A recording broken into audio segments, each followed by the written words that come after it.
जी नमस्कार, मैं जगन्नाथ और आप सब देख रहे हैं बीएनबी की ताजा तरीन खबरें।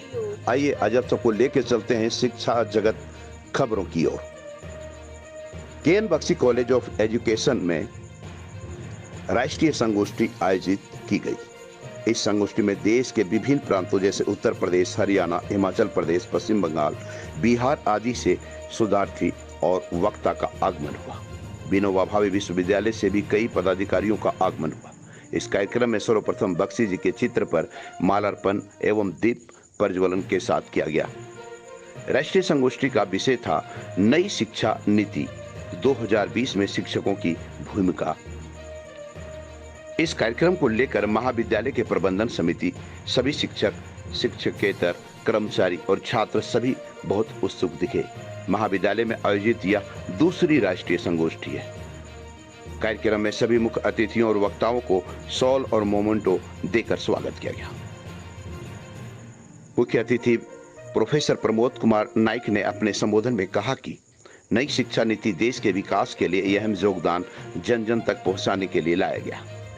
विशिष्ट अतिथि के रूप में डॉक्टर किशोर कुमार गुप्ता ने अपने संबोधन में कहा कि राष्ट्रीय शिक्षा नीति में आने वाली विभिन्न प्रकार की योजनाओं के लिए समस्याओं, उनके विभिन्न अवसर के लिए विस्तृत जानकारी दिया। मुख्य वक्ता डॉक्टर मृत्युंजय प्रसाद ने अपने संबोधन में नई शिक्षा नीति को अध्यात्म वैज्ञानिक रीति से संचालित पर जोर दिया।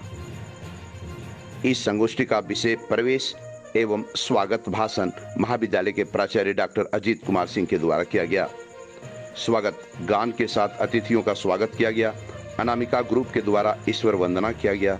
शालिनी सिन्हा एवं पूजा कुमारी के द्वारा एकल नृत्य, वहीं झारखंड की कला एवं संस्कृति को पेश करती हुई परमिला टुडू अनामिका सरकार ग्रुप के द्वारा किया गया। इस पूरे कार्यक्रम का मंच संचालन इस राष्ट्रीय संगोष्ठी के सोमनाथ पवन कुमार सुमन के द्वारा किया गया। धन्यवाद ज्ञापन उप प्राचार्य विनोद कुमार सुमन के द्वारा किया गया। कार्यक्रम का समापन राष्ट्रगान के साथ किया गया। आइए देखते हैं इस मौके पर किसने क्या कहा। तो फिर बने रहे बीएनबी के साथ और देखते रहें कब, कहां और कैसे दिखेगा, क्योंकि बीएनबी सच है तो बोलेगा। जय हो, जय हिंद, सत्य में जयते, वंदे मातरम। जी, आज नेशनल सेमिनार का कार्यक्रम था यहाँ पर, क्या उद्देश्य और क्या इसका थोड़ा जानकारी देंगे? आज जो नेशनल राष्ट्रीय शिक्षा नीति के ऊपर नेशनल रोल ऑफ टीचर, राष्ट्रीय शिक्षा नीति में शिक्षक का भूमिका क्या रहेगी, इसके ऊपर एक सेमिनार था।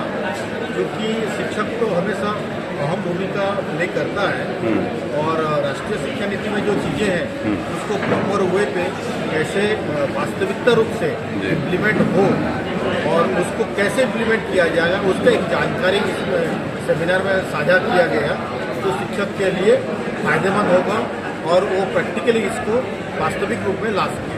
यही इसका उद्देश्य था। Thank you. K N Bakshi college में नेशनल सेमिनार का कार्यक्रम आयोजित की गई है, क्या उद्देश्य और क्या संदेश है आपकी ओर से? सबसे पहले तो मैं केएन बख्शी बीएड कॉलेज को मैं बहुत बधाई देना चाहता हूँ। इस प्रकार की आयोजन किया गया है, खासकर मैं यहाँ के प्राचार्य विशेषकर मैं ये कहना चाहता हूँ कि अब तक की जो शिक्षा नीति थी उसमें राष्ट्रीयता नहीं हो, तो उसे पुनः जागृत करने का जो बीड़ा जो उठाया है वो NEP 2020 है, यानी कि नेशनल एजुकेशन पॉलिसी, न कि नई शिक्षा नीति। नई शिक्षा नीति इसलिए कह सकते क्योंकि अभी आया है ये, लेकिन इसमें राष्ट्रीयता को सबसे ज़्यादा प्राथमिकता दिया गया है, इम्पोर्टेंस दिया गया है। और जब तक कोई भी शिक्षा राष्ट्र के हित में नहीं होती वो शिक्षा को संपूर्ण नहीं होती है। तो इस शिक्षा के माध्यम से ये जो आपकी जो नई नीति आई है, राष्ट्रीय नीति आई है, इस शिक्षा के माध्यम से हम लोग एक जो है सर्वांगीण विकास की बात करते हैं, यानी कि उसमें चरित्र का निर्माण करते हैं ताकि वो चरित्र ऐसा आ जाए ताकि वो राष्ट्र के बारे में सोचे। और इसके लिए जो भी हमारी जो पुरानी पद्धति थी, सारी पुरानी पद्धति को लेते हुए इसका समागम करते हुए एक नया फ्रेमवर्क तैयार किया गया है। और इसमें आपको नवाचार का, फिर हमारी जो पुरानी विरासत है उसका, उसके बाद हमारे शोध का, उसके बाद कुछ प्रयोग का, उसके बाद कुछ एथिक्स की, ये सारी चीज़ों को बात करते हुए कहते हैं ताकि आज के जो भारतीय जो युवा जो है वो एक विश्व बंधुत्व की भावना लेकर आगे बढ़े और तभी हम लोग इस देश को हम लोग एक विश्व को बना सकते हैं। और ऐसे शिक्षा इस बात करते हैं। Thank you sir. आज KN Bakshi college of education में नेशनल सेमिनार का कार्यक्रम आयोजन किया गया है, क्या उद्देश्य है और आपकी ओर से क्या संदेश है? एक एक भारत के संस्थान को राष्ट्रीय शिक्षा नीति पर विचार मंथन तो करने की आवश्यकता है देश में जी। और इसके पीछे कारण मुख्य है कि भारतीय चिंतन, भारतीय अस्मिता, भारतीय ज्ञान परंपरा की प्रतिस्थापना कैसे हो, इसके प्रति संस्थान के ही लोग तो जागरूक करेंगे। और यह तो शिक्षण संस्थान है, शिक्षकों को जहाँ तैयारी की जाती है, इसके लिए ये बधाई के पात्र हैं के बख्शी कॉलेज ऑफ एजुकेशन, और मैं हृदय से बधाई देता हूँ। ऐसे सजग रूप में राष्ट्रीय सेमिनार इन्होंने आयोजित किया। कि समाज में यह अहम भूमिका किन की होगी, शिक्षकों की होगी या समाज के लोगों की होगी? समाज के प्रत्येक व्यक्ति की भूमिका तय इसमें जी। समाज का सामान्य वर्ग से लेकर शिक्षण से जो जुड़े हुए व्यक्ति नहीं भी हैं, उनकी भी भूमिका इसमें तय की गई।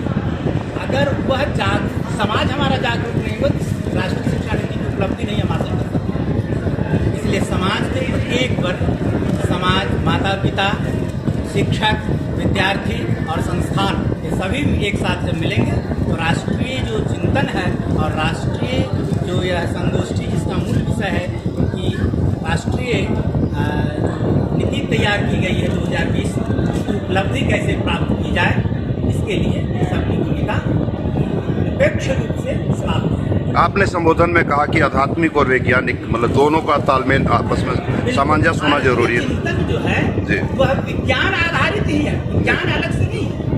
विज्ञान आधारित ही भारतीय चिंतन और भारतीय आध्यात्मिकता है। इसलिए हमारे जो पूर्वज जो थे, जो ऋषि कहे गए, वह ऋषि ही हमारे वैज्ञानिक थे। वह भास्कराचार्य जो है, वो महर्षि अगस्त्य हो, या जिस तरह जिन तरह के लोगों को हम ऋषि कहे हैं, वो हमारे समाज के वैज्ञानिक ही थे। इसलिए आप जब देखेंगे कि विज्ञान की जो चीजें हैं, हाँ हमारी क्या चीजें थी कि भारत में उनका संस्कृत में या दूसरे क्षेत्रीय भाषाओं में वर्णन किया हुआ था, इसलिए वैज्ञानिकता छुपी रह गई। यह राष्ट्रीय शिक्षा नीति वैश्विक फलक पर उन्हें पहुंचाएगी, क्योंकि यह निर्देश देता है कि हम क्षेत्रीय भाषा का भी सम्मान करते हुए, यहाँ के भारतीय भाषाओं का सम्मान करते हुए बेहतर शिक्षा और उच्च शिक्षा भी प्राप्त कर सकते हैं। यह एक रास्ता खुल रहा है। आपने संबोधन में पांडवों को मतलब कहा कि उनका भी दोष था। बिल्कुल, राष्ट्रीय शिक्षा नीति जब तैयार होती है तो भारत में जितने तरह की घटनाएं घटी, जितनी तरह के लिए गए लेखन किए गए, तो यह मैं बतलाता हूँ कि रामायण यदि आपको क्या करना है वो सिखाती है, तो क्या नहीं करना है यह भी जानना चाहिए। इसके लिए भारत की रचना महाभारत बहुत ही महत्वपूर्ण है। तो उस काल में द्रोणाचार्य के लिए क्या कहना चाहेंगे आप? द्रोणाचार्य तो शिक्षक के रूप में बहुत ही महत्वपूर्ण रहे, और उनकी भूमिका, उनके शिक्षण तत्व आज हमारे उतारने की चीज है। व्यवस्था में जो फंसे वह व्यवस्था सुधारने की चीज है, और इसके लिए सरकार को सजग होने की जरूरत है और समाज को सजग होने की। वो व्यवस्था में फंसे जी, व्यवस्था उन्नत हो जाएगी, राष्ट्र उन्नत हो जाएगा।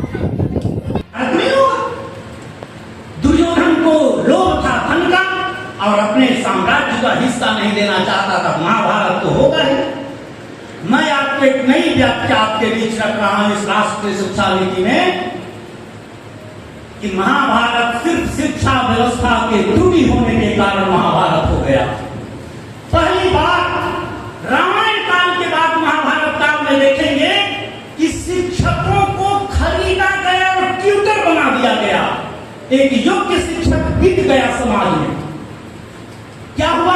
आचार्य द्रोण के पास धन नहीं था, विद्याएं इतनी प्रबल थी कि अपने आप में एक महान योद्धा थे, विद्या और पराक्रम से परिपूर्ण थे। उसे कुरु वंश के लोगों ने खरीद लिया और कहा कि अब तुम मेरे घर में पढ़ाओ, गुरुकुल मत चलाओ, और मैं जो सिलेबस देता हूं उस सिलेबस को पढ़ाओ। उन्हें खोजकर जो कुरुवंश वाले लाए, परिणाम क्या हुआ कि एक प्रतिभा से संपन्न एकलव्य नहीं पढ़ पाया उस गुरु से। दोष गुरु का क्या है? आप सोचिए, आप अगर एक ट्यूटर रखेंगे तो आओ बच्चा आपका पढ़ाने आता है और पड़ोसी वाला बच्चा कहीं मेरा भी बच्चा पढ़ेगा आपके घर में, पढ़ने दीजिएगा। टीचर उठा सकता है जहां पढ़ा देंगे उनके घर पर? नहीं कर सकता है, क्योंकि वो ट्यूटर तो सिर्फ पैसा लेता है आपसे, 1 घंटे में हमारे लिए टाइम देते हैं। जिस विषय पर आज हम आए हैं और तीनों स्पीकर के रूप में कि शिक्षकों की भूमिका राष्ट्रीय शिक्षा नीति 2020 में क्या एक बात कि राष्ट्रीय शिक्षा नीति भारत की है, तो सबसे पहले तो जानना चाहिए कि भारत है क्या। विश्व के बहुत सारे देश हैं, 250 लगभग देश हैं विश्व के मानचित्र पर, उसमें हमारा देश भारत अलग है। यह राजनीति विज्ञान की दृष्टि से अगर देखोगे कि कुछ जनसंख्या यहाँ है, यहाँ एक संप्रभु सरकार है, कुछ जनसंख्या है और अपना नियम कानून चला ले, इस दृष्टि से सिर्फ भारत नहीं है।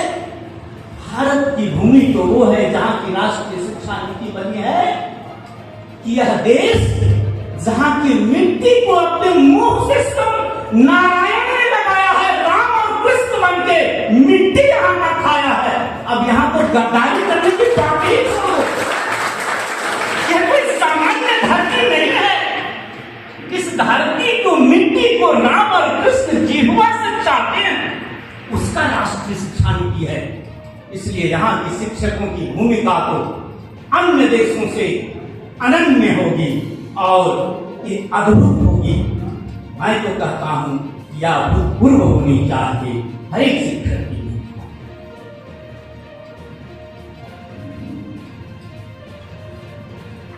बातें फंसा और भागने की जब न मिली राह तो आदमी के भीतर क्या फंसा। जहां अंधकार इतना समा गया वहां तो भारतीय शिक्षक ही अंधकार को दूर करेंगे। इसीलिए कहा जाता है तमसो मा ज्योतिर्गमय मृत्योरमामृतं गमय। भारतीय शिक्षक इस भावना से ओतप्रोत होंगे तब ठीक है। कुछ तकनीकी चीजें बदल गई, लेकिन जानना यह है कि जो आत्मा को जागृत अगर कर ले हम शिक्षक के लिए, तब ये शिक्षण पेशा और शिक्षा की पेशा सही हो सकेगा शिक्षक के लिए, वरना हमारी भूमिका व्यर्थ हो जाएगी। हम क्या पढ़ा सकेंगे? कोई शिक्षक क्लास में किसी को पढ़ा सकता है? संभव नहीं है। इसीलिए आज तक पढ़ने की प्रवृत्ति जो आई उसे समाप्त कर ले हम लोग सीखने की प्रवृत्ति विकसित कर ले। हमारी भूमिका हम ठीक नहीं कर सकते। आप अरे सुनाए तो जा रहे थे, ठीक ही बोले कुलपति महोदय कि कुछ लोग सो रहे थे। क्यों नहीं सोएंगे? आपका अधिकार है सोना, मेरे मन के लायक नहीं से सोएंगे, क्योंकि उसमें हमारी कमी है कि हम आपको सोने क्यों दे रहे हैं। इसमें हमारी कमी है, हम आपको जगा नहीं सके, इसमें आपका दोष नहीं, उसमें हमारा दोष होना चाहिए। और हम अपने दोस्त को जब जानने लगेंगे तो राष्ट्रीय शिक्षा नीति में शिक्षक की भूमिका क्या होनी चाहिए तय हो जाएगी। कि इस बेरोजगारी पर कि 3 बुलावे 13 आवे, 3 बुलावे 13 आवे, निज निज दुखड़ा रोए सुनावे, फाटे आंख भरे नहीं पेट। तो दूसरी सखी उससे पूछती, क्या सखी साजन कोई लवर बुला रहे हो? बोला ना, ग्रेजुएट। ना पड़ेगा भटकना फेक शेयर और व्यूज पर, क्योंकि क्या कब कहां कैसे की सबसे तेज और सटीक कवरेज मिलेगी आपको BNB ऑल इंडिया न्यूज़ पर। हर खबर को आप तक पहुंचाने से पहले खरे सोने की तरह तौलेगा। आप बने रहें BNB ऑल इंडिया न्यूज़ के साथ, क्योंकि BNB सच है तो बोलेगा।